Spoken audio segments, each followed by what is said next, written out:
Hola a todos, ¿cómo están? Sean nuevamente bienvenidos a un nuevo video, sean bienvenidos a este canal una vez más. En este video vamos a abordar la segunda parte, es decir, la continuidad del video anterior, donde trabajábamos, analizábamos un poquito lo que tiene que ver con la temática de las independencias latinoamericanas, más específicamente las causas que las desencadenan, justamente lo que sucede en Europa, lo que sucede en Estados Unidos también, lo que sucede, por ejemplo, con respecto a la revolución industrial, en Francia, la revolución francesa, cómo estas ideas se van entremezclando, se van amalgamando y poco a poco van llegando hacia nuestros territorios y también ocupando un lugar fundamental en la mentalidad de la época. Principalmente hablábamos de un sector en específico que son los criollos, ¿sí? Quienes se abastecen de estas ideas y las ponen en marcha, las ponen en ejecución.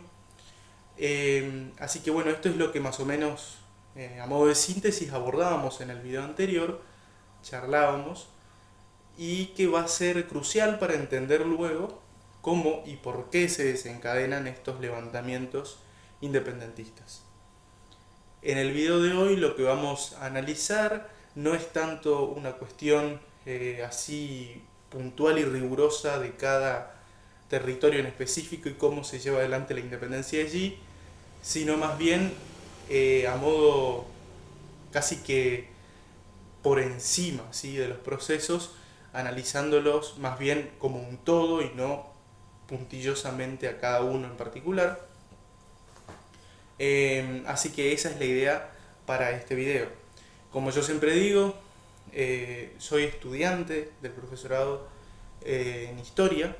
Hago siempre esta aclaración para que por supuesto quede entendido que aún estoy en proceso de formación y que hay muchas cuestiones que debo mejorar, que debo profundizar aún y que debo aprender, por supuesto que sí, pero que claramente yo hago estos videos porque me gusta hacerlo, porque me siento bien al hacerlo y porque también quiero generar en quien me escuche el deseo de investigar, el deseo de conectarse con la historia, con nuestras raíces, el deseo de mirar al pasado, como lo vengo diciendo desde el primer video, para poder entender el presente y por qué no también el futuro, es decir, para poder enlazar estos procesos y no verlos como aislados, y no tener esta mirada un poco separatista, ¿no? Esto es pasado, esto es presente y esto es futuro, sino más bien entender que la historia es un cúmulo de acciones que se desenvuelven constantemente y que repercuten en todos los tiempos. Así que bueno, habiendo aclarado esto, habiendo hecho esta aclaración, esta pequeña introducción, procedemos a la explicación del video de hoy, a esta segunda parte de la que les hablaba recientemente. Para entender los procesos americanos, como ya dijimos, independentistas, es necesario y es imposible entenderlos sin mirar Europa, sin mirar también lo que sucede en Estados Unidos, sin mirar o sin prestar atención a las cuestiones que se generan con la llegada de las reformas borbónicas, que se generan con el libre comercio, ese contacto con Gran Bretaña y todas esas cuestiones que se van entramando y desencadenan este proceso. En América, decíamos también en el video anterior, el criollo es relegado. Leíamos a Horacio Jajero, que analiza la cuestión y dice que el criollo se abastece de estas ideas, que pensar en la emancipación, pensar en la independencia ya no es un deseo, ya no es simplemente una idea, sino que pasa a ser una necesidad. El criollo queda relegado de las instituciones principales, su función queda disminuida, ¿sí?, al cabildo, y desde allí comienza este proceso de emancipación. Proceso de emancipación de la corona española, porque es un tema para tratarlo a posteriori, en otro video, en otro encuentro. Si realmente fuimos independientes automáticamente, si cortamos lazos automáticamente con el Imperio Español, o si bien lo que sucede es que hay un corte con el Imperio Español, pero se generan nuevas situaciones de dependencia con otros imperios o con otras potencias de la época. Es también una pregunta que debemos hacernos y que ciertamente está latente entre nosotros constantemente, porque lo cierto es que se generan nuevos vínculos de dependencia, en primera instancia con Gran Bretaña, también con Estados Unidos, eh, y que van a tener en cierto modo van a volver a producir ese vínculo de estar dependiendo de otro, siendo colonia, ya no territorialmente, sino más bien desde una cuestión económica. Pero eso, como digo, es para tratarlo en otra ocasión. Lo que queremos acá es analizar en sí el proceso de emancipación de la corona española, y eso es lo que vamos a hacer.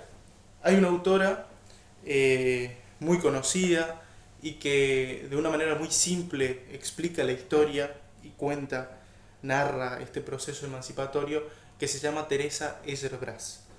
Eh, Básicamente lo que ella hace, esto es material de estudio, esto que voy a leer es material de estudio, básicamente lo que ella hace es distinguir dos etapas, ¿sí?, emancipatorias. Una primera etapa que va desde 1810 aproximadamente, siempre hay que tener en cuenta la cuestión de aproximaciones, ¿no? Uno parte de un año en específico por una cuestión didáctica, pero lo cierto es que estos movimientos vienen gestándose desde mucho antes de 1810. Por supuesto, estas ideas, como decíamos, van circulando desde antes de 1810, pero para darle un marco, ¿sí?, temporoespacial, primera etapa desde 1810 a 1814 y segunda etapa desde 1814-15 aproximadamente hasta 1824, dice ella. Y son estas dos etapas donde suceden estos procesos independentistas. La pregunta es por qué lo dividimos en dos etapas y qué pasa en una y qué pasa en la otra. ¿Y qué pasa en el medio? ¿Por qué hay un corte allí? ¿Qué es lo que nos lleva a hacer ese parate en el medio y desde allí partir para una segunda etapa, ¿no? Entonces, para responder a la primera pregunta, ¿qué hay en la primera etapa? ¿Qué sucede allí? Es un poco lo que estamos hablando ya desde el video anterior. Este análisis, esta explicación que hago es una recopilación entre lo que dice Horacio Gajero y Teresa Eyerbras. Y va sucediendo esto, ¿no es cierto? Por supuesto que la influencia liberal, la influencia de estas revoluciones burguesas, que llegan hacia nuestro territorio, quizás con un poco de atraso, pero llegan en sí, y desde allí, desde las mentes del criollo, comienzan a gestarse esta cuestión. Para hablar de 1810, nos debemos detener allí y pensar en lo que pasa en el Virreinato del Río de la Plata en ese año, que es, digamos, el punto de partida para entender a futuro o para diseñar un plan a futuro de nuestra independencia y de nuestra función o de nuestro nuevo rol como nuevo Estado, ¿sí? Yo también digo esto de que ponemos un año, que es 1810, para partir, porque hay cuestiones que suceden antes. Si miramos en el Virreinato del Río de la Plata, tenemos las invasiones inglesas, 1806, 1807, 4 años antes de la fecha esta en particular, que es 1810, donde empezamos a ver esta crisis que surge de la corona española, que es lo que hablábamos también en el video anterior, donde la figura del rey, del monarca, empieza en cierto modo, por todas estas cuestiones que ya mencionamos, a perder ese vigor, si se quiere, ¿no? Y se genera ese vacío de poder, y eso se ve inclusive en territorio americano, no solamente en la metrópoli, no solamente en el trono español, sino también en las respectivas colonias, en sus respectivas colonias. El año 1806 y 1807, que genera como resultado la expulsión de las tropas inglesas, ¿sí?, las invasiones inglesas de nuestro territorio. Dicho sea de paso, también mención especial para los dragones correntinos, nos repercute particularmente a nosotros como integrantes de esta provincia, algo que por ahí quizás mucho no se sabe o mucho no se tiene información al respecto, pero en esas invasiones inglesas también hubo participación de voluntarios correntinos que residían en Buenos Aires, que iban a recibir el nombre a posteriori, ¿no?, de dragones correntinos, y también luego cambiarían el nombre a dragones de San Juan de Vera, de Corrientes. Bueno, estas defensas inglesas, que esto que estoy diciendo explica un poco cómo se defiende el territorio, es un rejunte, ¿sí?, de voluntarios, es un primer ejército, ¿sí?, un primer cuerpo de milicias que surge en nuestro territorio. Recordemos que hasta ese momento nosotros tenemos aún la figura del virrey como máximo mandatario, y que la huida de Sobremonte de Buenos Aires, que deja, ¿sí?, y huye cuando se gestan las invasiones inglesas, deja también, por eso yo decía, no es el vacío de poder solo en el trono español, solo allá en la metrópoli en España, sino también en las respectivas colonias, y nosotros lo vivimos de cerca con lo que nos pasa en ese periodo de tiempo. Deja el territorio porque huye, encima con las riquezas, huye y deja el territorio en cierto modo desprotegido, ¿sí? Es allí donde se debe organizar una defensa. Gestada la organización de la defensa y gestado el triunfo, esto va a ser un golpe sobre la mesa que va a dar y va a producir en las mentes el pensamiento de una posible liberación. Es decir, empezar a imaginarse cómo sería una vida sin depender de la corona española, sin depender del yugo colonial. Y cuando pensamos en la ruptura del pacto colonial, en la ruptura de estos lazos que unen a las colonias con la metrópoli, no podemos pasar por alto esta cuestión, ¿sí? Entonces, todo esto va acumulándose, como dije varias veces, como pareciera si fuera una olla grande que uno le va echando condimentos y condimentos y condimentos, y va cocinándose y cocinándose, y se hace una olla hirviendo de un montón de cosas, y eso es lo que nos lleva a 1810, eso es lo que nos lleva a 1816, declaración de nuestra independencia, y así también en el resto de América, ¿no es cierto?, de Latinoamérica. Entonces, vuelvo a insistir con esto, creo que ya aclaré en el video anterior, pero el caso de Brasil es totalmente aparte. La situación de Brasil, por eso yo siempre aclaro independencias latinoamericanas, no incluimos a Brasil en esta explicación aún, porque el proceso brasilero es distinto. Primero porque depende de una metrópoli distinta, que es Portugal, y segundo porque el periodo de Brasil no se desencadena así tan sangrientamente como sucede en el resto de América, sino más bien es un proceso independentista mucho más pacífico, y Brasil ya parte de la concepción de reino. Brasil deja de ser una colonia porque alberga al rey portugués, a la corona portuguesa, y pasa a tener condición de reino. Entonces, el caso de Brasil es totalmente distinto. Siempre este análisis va enfocado, por ahora al menos, en lo que respecta a las independencias latinoamericanas. Volvemos a donde estábamos, esto es un paréntesis, año 1806-1807, defensa de nuestro territorio, expulsión de las tropas que pretendían ocuparlo, y llegamos a 1810 también. Estamos parados en 1810, y el año 1810 simboliza el año de las juntas de gobierno, ¿sí?, que responde nuevamente, insisto, a este vacío de poder. Estas juntas de gobierno que se suceden desde México hasta el sur de América. Y ahí nos detenemos. ¿Por qué la simultaneidad de la junta de gobierno? Es curioso, es interesante analizarlo y pensarlo. Esto, por supuesto, que hay autores que lo explican. Dos de los mismos son, como ya mencioné, Horacio Gajero y Teresa Yerbras. Y hay un factor fundamental cuando pensamos en independencia, que es el plan continental y que es la gran reunión americana. Muchas veces se pasa por alto estas cuestiones, pero hay que ser puntillosos y detenernos allí. La Gran Reunión Americana es una especie de, como lo dice su nombre, son reuniones que se gestan muchas ocultas, muchas de ellas ocultas, porque es en sí un factor de rebeldía, sucede en Londres, principalmente presidida por Francisco de Miranda, el venezolano, que sería también un mentor para Simón Bolívar a futuro, ¿no? Y dentro de esta gran reunión americana se empiezan a debatir estas cuestiones. ¿Qué hacemos con nuestro territorio? ¿Qué hacemos con la corona española?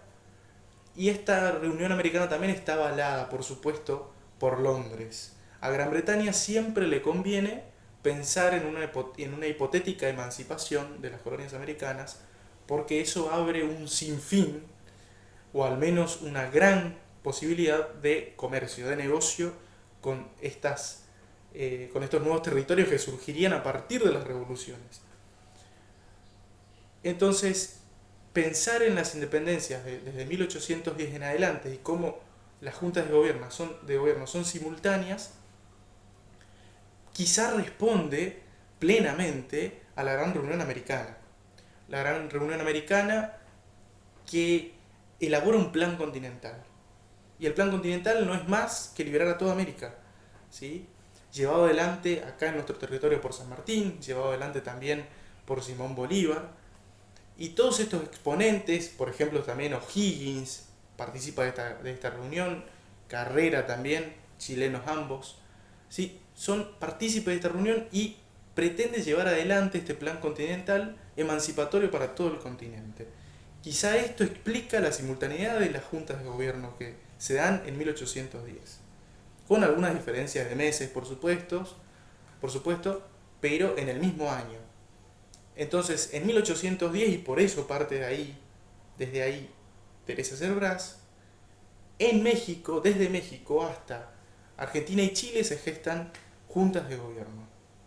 ¿Sí? En México comienza también con un levantamiento en ese año con la figura del cura Hidalgo, ¿sí? Y así, desde allí, descendiendo, ¿sí? Imaginándonos un mapa, descendiendo hacia toda América, se gestan estas juntas. 1810 a 1814.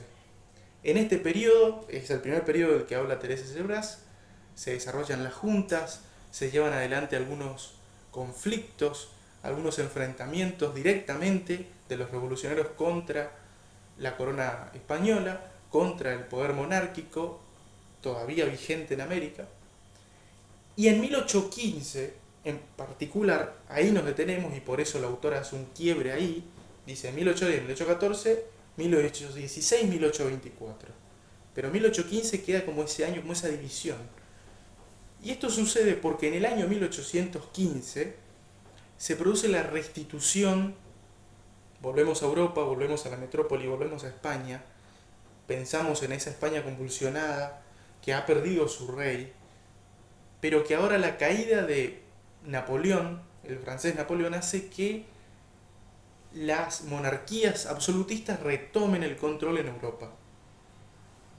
Por supuesto que también esto se explica con el Congreso de Viena, que pretende justamente eso, ponerle un fin a la figura napoleónica y a todos los posibles Napoleones que se levanten en territorio europeo y la restitución de las monarquías absolutistas. El caso de Fernando VII es uno de estos. Fernando VII es restituido, vuelve a la corona, el deseado, por eso el nombre, ¿no? Ese alias, ese apodo que recibe el deseado, vuelve y desde allí empieza con mano dura, nuevamente, a infringir esos excesivos controles y esos intentos de invasiones nuevamente de estos territorios que lentamente desde 1810 a 1814 vienen haciendo este intento de emancipación. Entonces en 1815 se produce un quiebre, y acá leo textualmente a Teresa de Cerbrás, dice: hacia 1815 las luchas por la independencia se debilitaban en prácticamente toda Hispanoamérica. el balance de esta primera etapa emancipadora fue bastante desalentador. Y ahí empieza a mencionar: la revolución había sido sometida en México y sus líderes asesinados. Llegado 1815, el cura Hidalgo de Cisneros y José María Morelos, que es su sucesor, son asesinados. La revolución recibe un freno. Por otra parte, Bolívar es derrotado en Caracas y tuvo que exiliarse en Jamaica. Uno de los principales exponentes de la emancipación americana debe exiliarse, ¿sí? Francisco Miranda, ¿sí? el autor de la Gran Reunión Americana, también residente en ese momento en Venezuela, dando una mano a Bolívar, fue trasladado prisionero a Cádiz y muere en 1816. Por otra parte, las tropas del virrey del Perú ocupan Chile e invaden el norte argentino.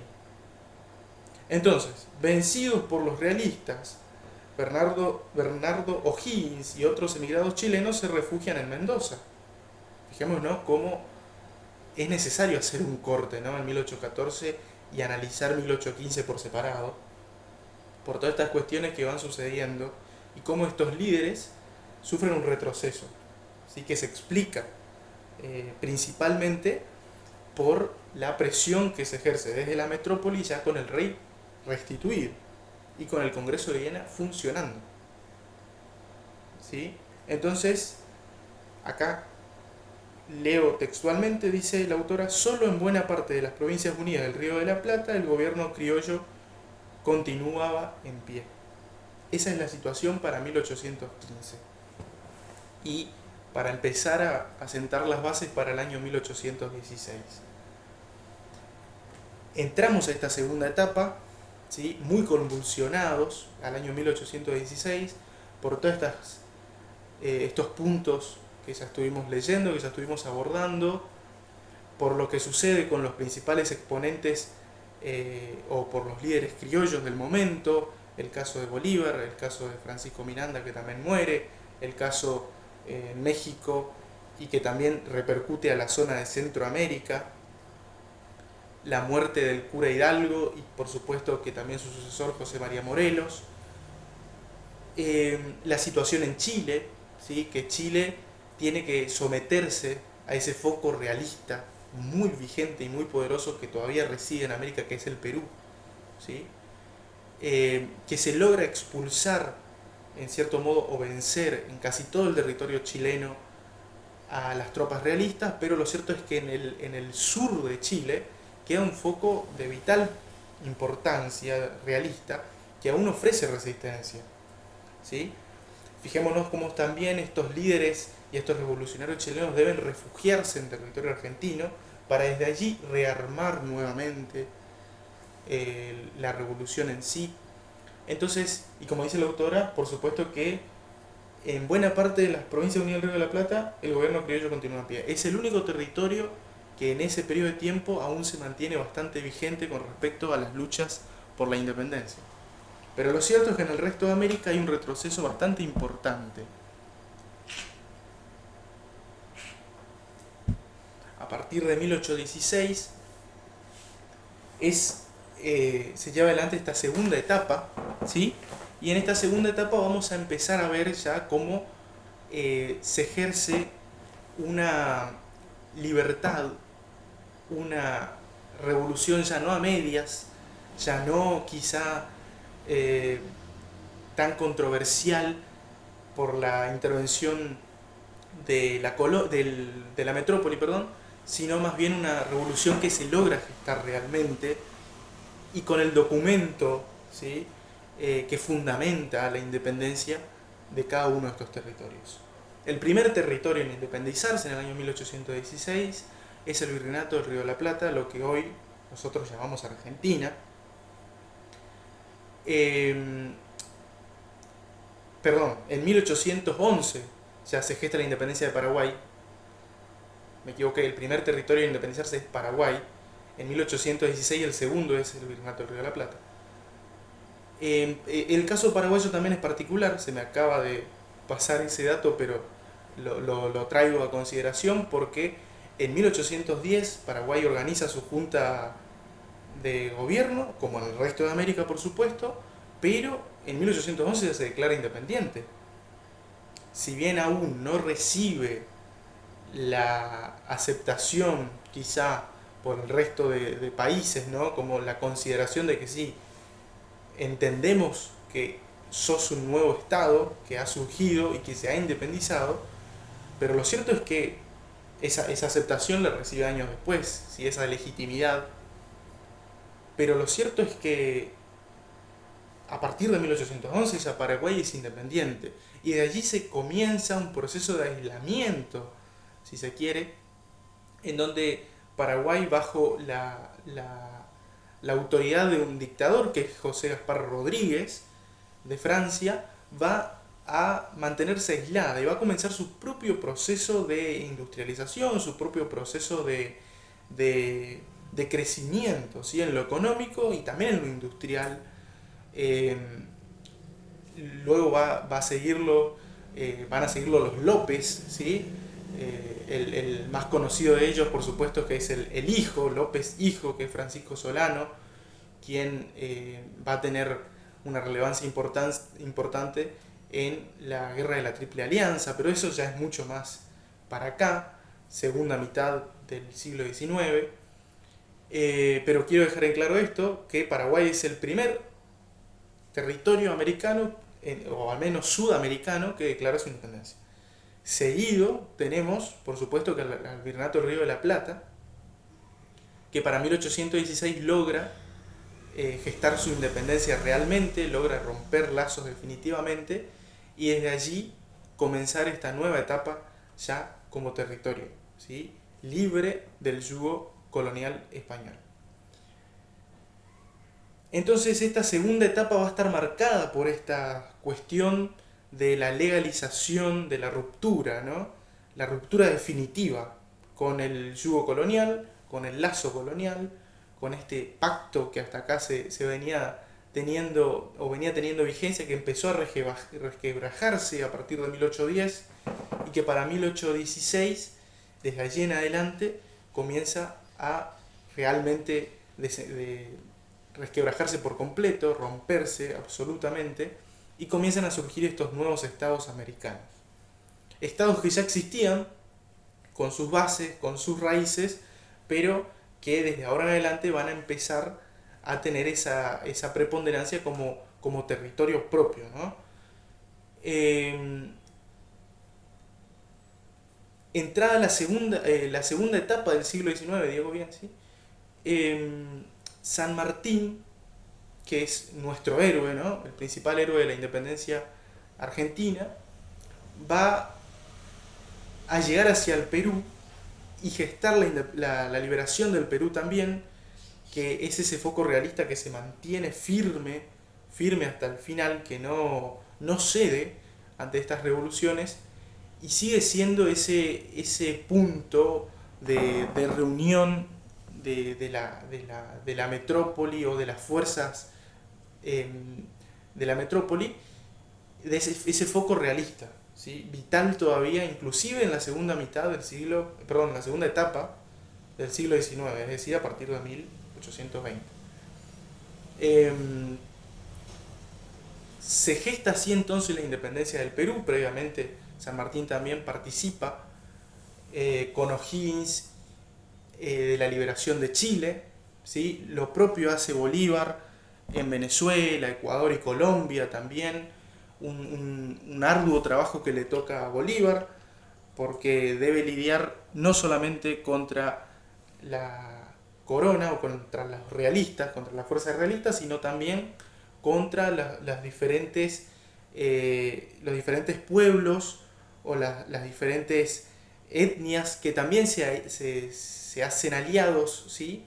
De estos realistas, como es el caso de los llaneros, por ejemplo. Esto es lo que produce también, obviamente, el exilio hacia Jamaica del propio Bolívar, y desde allí pensar la reconquista de vuelta al territorio. Entonces, yo digo esto para que podamos entender realmente cómo el proceso americano no es algo que se da de un día para el otro, o que es una sola la causa la que lo desencadena, o que solamente hay que pensar en uno o dos exponentes. Es más bien un cúmulo de cuestiones, como lo vengo diciendo desde el primer video, que desencadena esto, ¿no? Y que a posteriori genera la emancipación definitiva. Pero debemos pensarlo así, y es por eso que hago hincapié en esta parte de la historia y en estas cuestiones, en estas causas que son las que nos llevan a ser quienes somos hoy y que nos llevaron en ese momento a ser quienes éramos en ese entonces y poder dar ese golpe sobre la mesa, ¿sí? Como nuevos estados, como nuevas naciones, nuevos territorios que se van consolidando y que van surgiendo. Por supuesto que hay muchas cosas por analizar, por supuesto que hay muchas cosas aún por seguir, como decía más temprano, siendo puntillosos, ¿no? Estas son al menos las que yo considero las más importantes para poder entender estos procesos, o este proceso en sí. No olvidarse también, porque yo mencioné a Paraguay, mencioné al Virreinato del Río de la Plata como estos dos primeros territorios que se independizan. Ya lo dije en el video anterior también, Haití, de vital importancia. Haití logra la independencia ya en 1804, como lo tratábamos en el video anterior. Es la primera república de negros que logra la independencia, como lo decíamos, primera y única en la historia. Por supuesto que recibe apoyo británico, pero lo cierto es que logra gestar su independencia y es la primera en hacerlo en todo el continente, ¿sí? Sin contar a Estados Unidos, que lo logra en el 1776, pero Haití ya lo hace también en 1804, recién ingresado al siglo XIX. Así que, bueno, en líneas generales, este segundo video pretendía hacer eso, analizar eso. Como dije, el caso de Brasil es para analizarlo aparte, es para hacer un video aparte y tener en cuenta esa cuestión, que el caso de Brasil es totalmente distinto y diferente al americano, al latinoamericano, al sudamericano, porque no es un proceso tan sangriento. Por supuesto que hay levantamientos en Brasil y que deben ser repelidos por la corona portuguesa, pero lo cierto es que es un proceso mucho menos sangriento y no hay guerra por la independencia como sí las hay en el resto de América. Por eso hago esta distinción. Así que bueno, la independencia de Brasil también, aclaro, se gesta en 1822 con el grito de Ipiranga, ¿sí? Donde se pone fin a o se pone una ruptura a ese lazo con Portugal, pero, insisto, es distinto, es diferente al proceso latinoamericano. Así que en líneas generales es esto. Este pretendía ser el segundo video, este pretendía ser el tema del segundo video. Claramente que en este pido disculpas también porque estuve bastante aislado, no publiqué nada. Hay una distancia considerable entre la parte 1 de este video y la parte 2, que la voy a subir ahora, pero es por una cuestión de tiempos, por una cuestión de exámenes, por una cuestión de cosas personales también, que se ha extendido la espera para este segundo video. Pero agradezco, por supuesto, la confianza, el voto de confianza de quienes me miran, de quienes me escuchan, de quienes me escriben también y me hacen sugerencias o charlan al respecto sobre algún que otro video, sobre algún que otro tema. Así que un saludo grande para cada uno de ellos y mi agradecimiento, por supuesto, por apoyar este humilde proyecto. Y bueno, les agradezco por estar al otro lado, por escucharme, por el espacio, por darme su valioso tiempo, por tomarse un tiempito para mirar este video. Y nos estaremos viendo en el próximo video, que espero que no pase tanto tiempo como ha pasado con este. Nos estaremos viendo en otro video, en el próximo. Ya veremos qué tema tocamos. Obviamente que pueden sugerir alguno en los comentarios, algún tema en cuestión. Independientemente no es necesario que siga una línea temporal. Ahora estamos primeras 12 décadas del siglo XIX, pero por supuesto que si hay alguna cuestión reciente que analizar, algún proceso histórico más lejano inclusive o más acá, también lo podemos analizar. Haremos lo posible, por supuesto.